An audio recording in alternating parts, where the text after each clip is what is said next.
Alright, in this video, I'm going to take you with me on a little bit of a birthday cruise.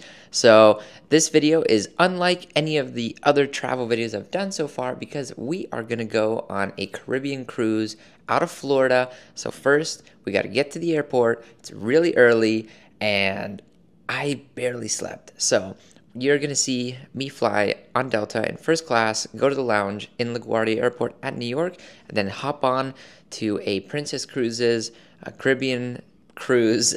And then I'm going to take you through all of it. I'm going to talk to you about the things that most people aren't telling you about when you go on a cruise, as someone who's been on 10 cruises already in my life, and the things you need to watch out for, because it's not as straightforward as you think. And it can be a pretty expensive vacation, so it's really important that you know everything that goes on.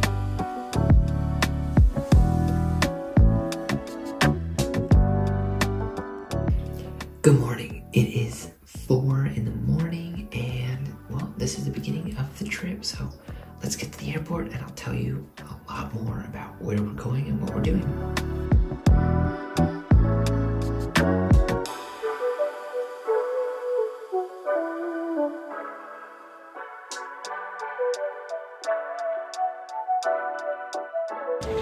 Good morning from LaGuardia Airport.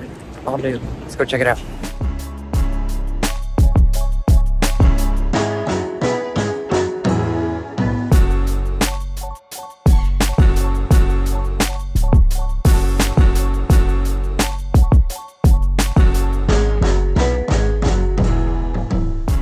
Alright, we're gonna hit the lounge before going to the flight. I'm gonna get some coffee because I only slept like 1 hour last night. This is the all-new LaGuardia Terminal 2 with a beautiful Delta Sky Club, a very massive one as well, with 2 areas for grabbing food and drinks, a great bar, tons of seating, and even a sports book looking area where you can watch multiple games at the same time. And this club is still not done yet. They're going to expand it more and add an outdoor space. But overall, the new terminal and the new look of LaGuardia is simply fantastic and a huge reversal from what LaGuardia used to look like in the past. Alright, good morning. So you saw me getting to the airport. We are here now. It is about 5:40 a.m. Flight leaves 7. But this lounge is really nice at the new LaGuardia. This airport looks fantastic. I actually used the digital ID, so getting through security was very fast. And the lounge looks fantastic. It's maybe 3 times bigger than the one in Salt Lake City, and it looks like they're gonna have an outdoor area too eventually there. So that's pretty cool. So it's gonna get even bigger. Well, let's go get some breakfast, some coffee like I mentioned earlier, because I need it. You can tell. So I got some of the breakfast, a wonderful array of items from sweet to savory, but we are not here to talk about the lounge or even the flight. We are here to talk about the cruise. So, of course, let me preface, I got this flight with points, as I do with many of my travel. Much of my leisure travel is with points. That is from credit cards. So if you want to learn more about that, I have some other videos about how to use credit card points to get flights. But let's get to all the cruise stuff. So of course you see a beautiful morning in New York and we fly over Manhattan. But this cruise had been booked a couple months before. I do highly suggest booking your cruise early because prices do get quite expensive as you get closer. Now, of course, there's not really any good ways to redeem points or vouchers for cruises, so you gotta pay cash. And in this instance, each person was about $1,000 for a 7-day Caribbean cruise, of course not including airfare. And there's a ton of add-ons to be had. So let's talk about those add-ons. But first, we got to get onto the ship. And there is not really one way to do it. You can take an Uber. You can pay for a shuttle, which is $30 per person for this specific cruise line. Also, yes, I got the French toast. It was quite good. But in any case, from Fort Lauderdale International Airport to Port Terminal 2, where this was at Port Everglades, it was about $24, and sometimes even that same price for an Uber Black, so not too bad.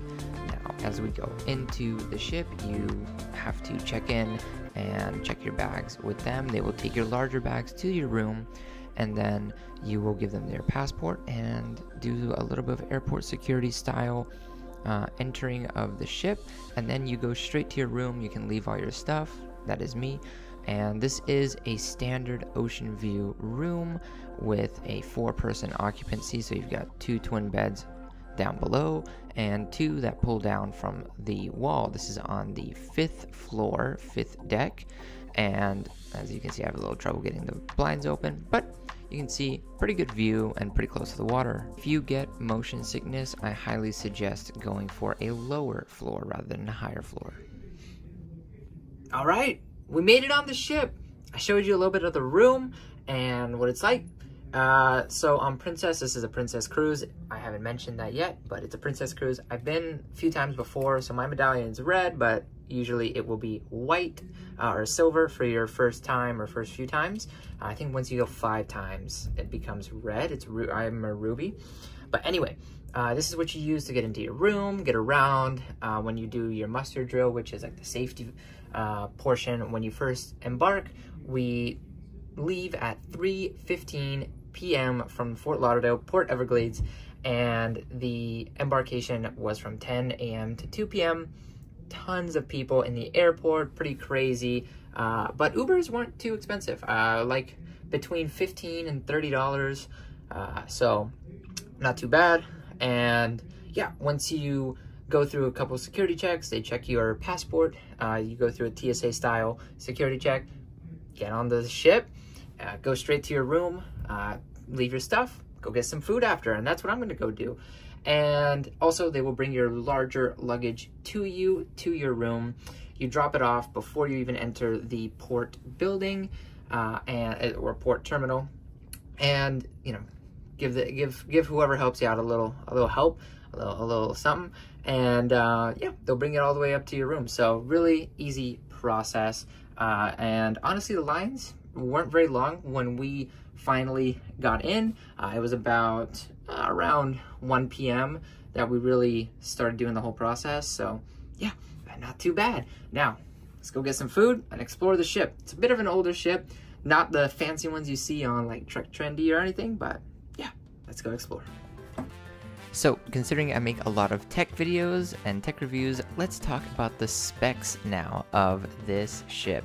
So this ship came from Italy. It is 20 years old. Actually, on this cruise, they celebrated the 20-year birthday or anniversary of this ship, and it carries approximately 3,000 people, 1,000 of those being staff. And from talking to the staff, it seems their contracts can be between 3 months and 9 months, so pretty long time to be on the ship. Now that pool you saw at the front actually is not for guests to use. I think they ruled it out a long time ago. I asked this on a previous cruise due to winds and such, but you can see there are 2 different large pool areas, one with a TV screen for watching movies at night. This floating area is a nightclub, and at the rear you have an adults only pool, which is usually very cold because it's always in the shade. There's also a putting green and a basketball court right by the smokestacks, and you have some more private areas for lounging. You can see here in the middle by the internet antennas, and at the front of the ship there is a place called the Sanctuary, which has another pool, although the Sanctuary, not including the pool of course, is a $40 per day fee if you want to use it. There's also a gym on the 16th floor. Here you can see the putting green on top. It's on the 19th floor technically, and there are 2 large pools here in the middle, with each having 2 large jacuzzis, and those are open until almost midnight. Now, there are tons of things to do on the ship. If you have kids, there's kids clubs for different ages where you can leave them and you can go do things for yourself. There's 2 large buffets as well, and outdoor areas where you can order food. Now the buffets during breakfast and dinner are both open, but during the rest of the day only one of them is open, and they alternate.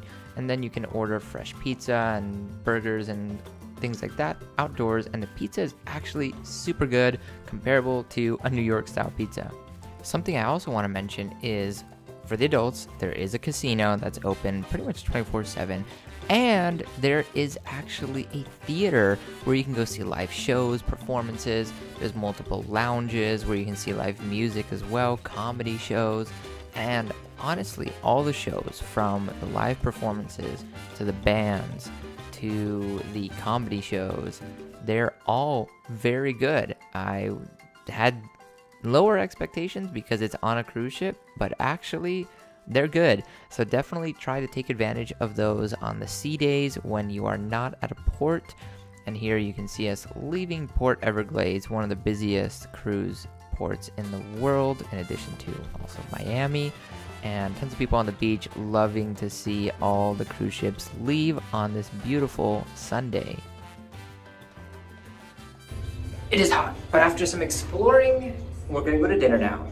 And it's not formal, it's just like kind of formal, but oh, look at that. So here's one of the things that they will not usually tell you. There are 3 main dining rooms where it's included with your fare. You can book reservations and make sure to do those in advance for everyone to sit and have a formal dining experience. But there's also specialty restaurants which cost extra. And honestly, there is really no need to do that because every menu every night is different and you get a variety of foods. So really just stick with the included formal dining and you have a great experience. As you can see here, 3 4-course menus every night with wonderful food and fantastic quality. But that rounds out a very eventful first day and embarkation onto the cruise. Let's go to day 2, where we will be at sea. Good morning. It's day 2, and we are in Princess Key, which is one of the islands. So I'm gonna go to the gym, we're gonna get breakfast, and then we're gonna go to the island. And I look still kind of tired. I slept 8 hours. What's going on? Okay, we'll see there.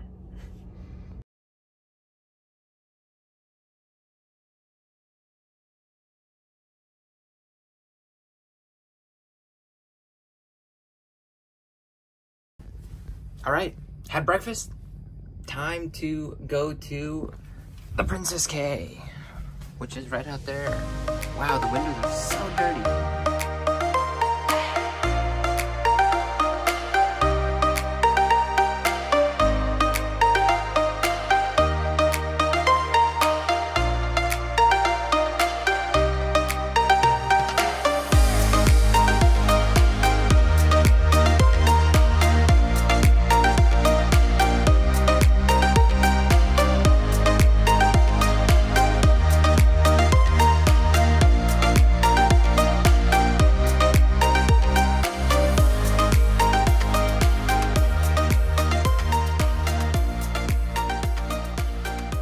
So many of these cruise lines have their own private islands where they'll often make a stop here in the Caribbean, and this is Princess Cruise Line's own private island called Princess K, where everything is just for the guests of the ship.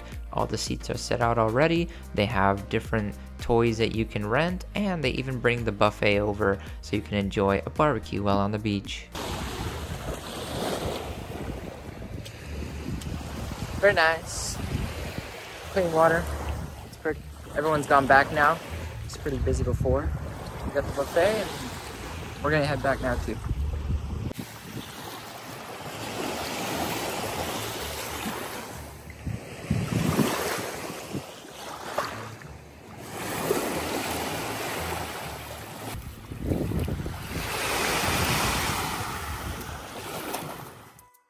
Let's discuss a little bit of the cruising landscape and these companies that run these large floating cities and what has happened during the pandemic because, well, they're not exactly what they seem like. Princess Cruises is part of Carnival Cruises Group, and during the pandemic, a lot of these cruising companies went through a lot of difficulties, and a lot of them are actually not incorporated financially in the US. Some of them are in the Bahamas, for instance, and so when COVID came around, they actually didn't get a lot of help financially, and a lot of these cruise ships are built with loans, and so they are not bought outright, and these loans are much like mortgages where they can span decades, and companies such as Royal Caribbean, Viking, and Carnival, which owns Princess, had a lot of difficulties during this time.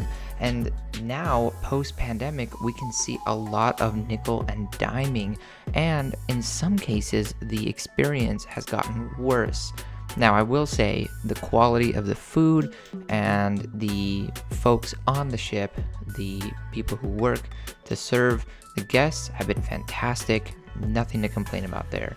But I do notice a lot more things that we're getting charged for, and I'm going to discuss those hidden costs later in the video. But first, let's enjoy this beautiful Puerto Rico day where we can see all of the sights, and let's talk about it. Made it to San Juan. It's very nice. Very nice. I've been here before, but it's very nice. It's raining though. So we just came from Castillo San Cristobal, and now we are at El Otro Castillo. We are at Castillo San Felipe del Moro. Look at this. Very nice. Very nice.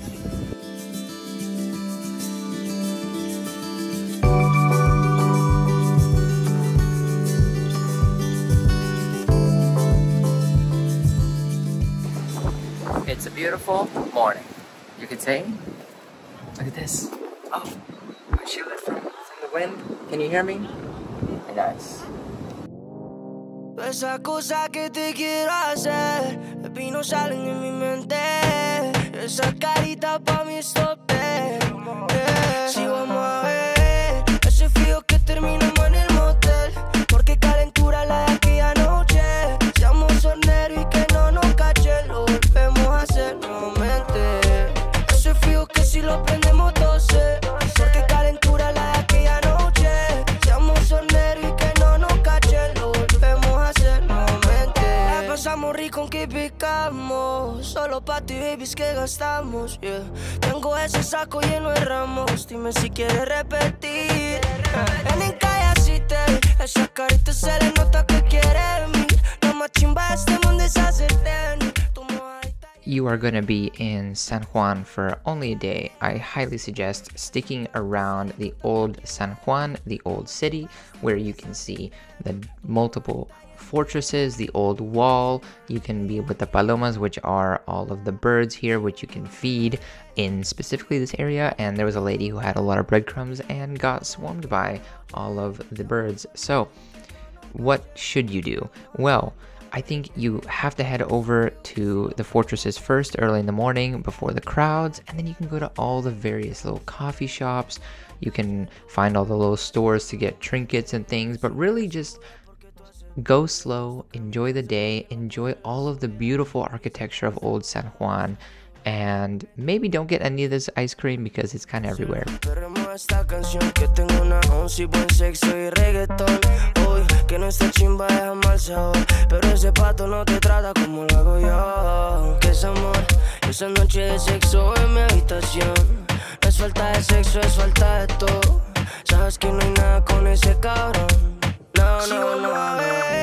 Ese frío que terminamos en el motel, porque calentura la de aquella noche. Seamos horneros y que no nos cachen, lo volvemos. Si vamos a ver ese frío que terminamos en el motel, porque calentura la de aquella noche. Seamos horneros y que no nos cachen. I will spoil it right now. Puerto Rico was definitely my favorite stop of the cruise, and something that I noticed is, of course, there was a lot of cruise ships there, but Virgin Voyages is also one of the cruise ships that stops there. And I looked further into it. You can actually start your journey in Puerto Rico from Virgin Voyages, which is the one of the newest cruise lines available from Virgin, which is Richard Branson's company. Now, the great thing is that they dock right in the old San Juan area, so it's very easy to get to it. You don't have to take a taxi or anything. And if you do have more time, I would highly suggest going to El Yunque, which is a national park there. You would most likely need to rent a car, but it's fantastic. There's also beautiful waterfalls, beautiful beaches in Puerto Rico. So definitely a kind of place that you would want to spend a lot more time in, such as I have. Now, we've talked about the cruise lines, what happened during COVID, some other items, but now I want to talk about things you really need to look out for. So going back to the whole Princess K thing and the cruise lines having their own islands, this is kind of a way for them to not have to pay docking fees or have to do too much work. And they can charge you for more things, such as rentals of toys and going on kayaks or excursions. Royal Caribbean is notorious for this at their island called Perfect Day, which is pretty much the biggest upsell ever. So just keep an eye out for that. A lot of these cruise ship companies will have that, and you're going to see that in the next destination we go to, which was my least favorite for this reason. It is called Amber Cove in the Dominican Republic, which is a beautiful and amazing country, but I think a lot of people got a bad taste of what this country has to offer with this island, which is part of a larger island. The country is only taking up half of the island of Hispaniola, but in any case, this island is so beautiful, but they never got to experience that because you kind of were stuck in this cruise company built resort, which was pretty much just shops and a big pool, which was very Americanized and not really a great experience, I think, for most people. It was packed, it was kind of dirty, it was overpriced. So something to look out for on your itineraries before you're booking. Some cruise companies will not have this. Also, this is the birthday party for the 20-year anniversary of the ship being built. And on the same vein of speaking about upcharges, something that is not usually included on the ticket price of your cruise is the gratuity at the end. So at the end of your cruise, you will be charged a gratuity, which is typically maybe $15 per person per day. Could be more, could be less. So, just figure that for two people, you might be paying a few $100s in gratuity at the end of your cruise. So something you have to budget for that often is left out of that original ticket price. What's even more interesting is that this is a required charge. You cannot get around it, and you cannot pay cash. So the people who are on the ship that are there to help you and assist you are not allowed to take cash with a strict penalty. So this gratuity is required, which is very unfortunate because, of course, everyone's working very hard and you want to make everything right with them, but it's just weird that they don't advertise it as part of the ticket price up front, and sometimes it can vary. So just a little odd marketing from the cruise lines. But you can see the difference between the cruise lines. So you have Carnival that docked next to us, and then the Princess Cruise. Carnival is one of the cheapest ones. Also, this guy was hilarious as we left. But in any case, the Carnival Cruise Lines ships are more for younger crowds and those on a budget, whereas the Princess side of things, still owned by Carnival, is more for an older crowd, people who want to just relax. And that's typically what you want to look for in a cruise line, is who are they catering to? I mentioned Virgin Voyages earlier. They're catering to a younger crowd, more affluent crowd. And so most of the cruise ships and the events and things going on are catered towards people who want to have more fun or go out and have clubs and, more drinking and things like that. So that would be Virgin. And then you have Royal Caribbean, which is kind of a catch-all. There's something for everybody, and it's kind of mid-price. So there's a lot of different things. I mean, the Princess is more of a chill and older crowd, but if you want to go even more relaxed, you can go on a Viking cruise, for instance. And then Norwegian also counts as one of those lower budget kind of catch-alls beneath Royal Caribbean. And as we come to the end of our day at Amber Cove. We have a wonderful dinner. The views of the Dominican Republic are just insane. It's super beautiful. I definitely need to go back with my DR friends and explore the island properly.